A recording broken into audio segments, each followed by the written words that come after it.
Je m'appelle Arnaud Mercier, je suis professeur en sciences de l'information et de la communication à l'Université Paris 2 et par ailleurs je suis président d'un site d'information qui s'appelle The Conversation où seuls les académiques, les universitaires, les chercheurs, les experts écrivent, même si c'est après dans un dialogue avec les journalistes.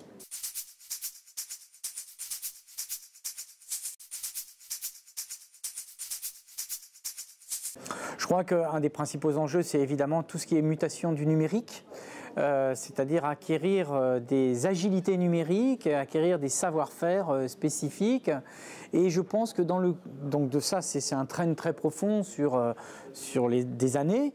Et par ailleurs, dans le climat qui est le nôtre, je crois qu'il y a quelque chose à beaucoup travailler autour de tout ce qu'on appelle les fake news, de l'usage des réseaux sociaux pour s'informer, du fait que de plus en plus de gens pensent qu'on peut s'informer directement sur les réseaux sociaux sans passer par la case médias et journalistes. Et donc reconquérir, j'allais dire, une partie de ce public et de réaffirmer la nécessité de labelliser l'information comme vraie. Et c'est bien à ça que servent les journalistes.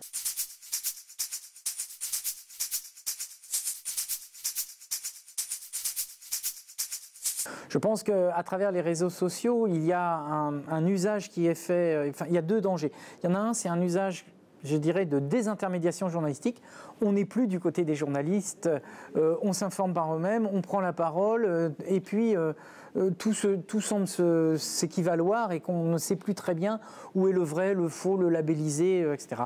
Et l'autre risque avec les réseaux sociaux, c'est tout ce qui est de l'ordre de l'abandon j'allais dire, des règles ordinaires de la courtoisie et de la civilité, le fait qu'on va utiliser Twitter et Facebook essentiellement comme des outils de polémique, voire de manipulation, y compris par des puissances étrangères. On l'avait vu avec la Russie dans différents scrutins.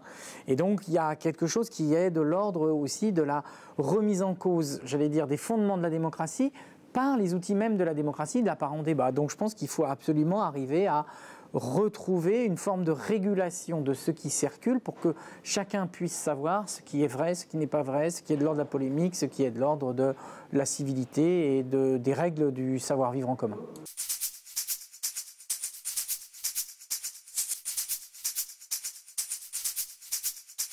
L'avantage des réseaux sociaux, c'est bien sûr de démocratiser la prise de parole, ce qui est quand même formidable.